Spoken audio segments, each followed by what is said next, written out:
நண்பர்கள் அனைவருக்கும் வணக்கம். இன்னைக்கு நம்ம அந்த வீடியோவில் வங்கி வாடிக்கையாளர்களுக்கு முக்கியமான தகவல் ஒன்று வெளியாகி இருக்கு. ஸோ அதை பற்றி தான் இப்போ நம்ம பார்க்க போகிறோம்.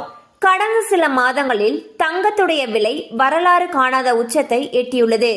இதனால் பணம் தேவைப்பட்டால் பலர் தங்க நகைக்கடன் வாங்கி வருகின்றனர். தங்கத்தை அடமானம் வைத்து வங்கிகளில் கடன் பெறுகின்றனர்.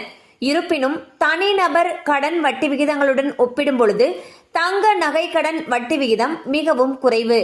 இதனால் பெரும்பாலானோர் தங்கத்தின் மீதான கடன்களை வாங்குவதில் ஆர்வம் செலுத்துகின்றனர். சில தனியார் மற்றும் பொதுத்துறை வங்கிகள் வங்கி அல்லாத நிதி நிறுவனங்களுடன் ஒப்பிடும் பொழுது குறைந்த வட்டி விகிதத்தில் கடன்களை வழங்குகின்றன.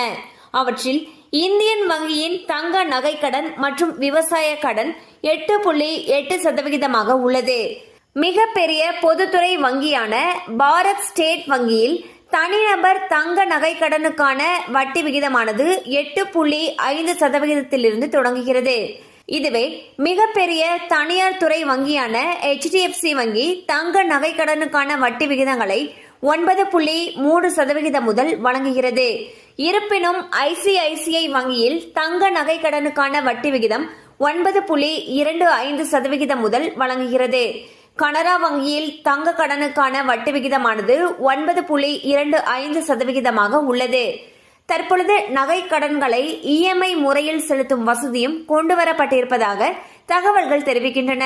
ஸோ வந்து பார்த்தீங்கன்னா தங்க நகை கடனுடைய வட்டி விகிதம் ஒவ்வொரு பேங்க்லயும் எவ்வளவு அப்படிங்கிறத பற்றி பார்த்தோம். கண்டிப்பாக இந்த அப்டேட்ஸ் உங்களுக்கு பயனுள்ளதாக இருந்திருக்கும் நம்புறோம். மேலும் இது சம்பந்தமான அப்டேட்ஸ் உங்களுக்கு தேவைப்பட்டுச்சு அப்படின்னா உங்களுக்கு அருகில் இருக்கக்கூடிய வங்கி கிளைகளை அணுகி விவரங்களை கேட்டு தெரிந்து கொள்ளலாம்.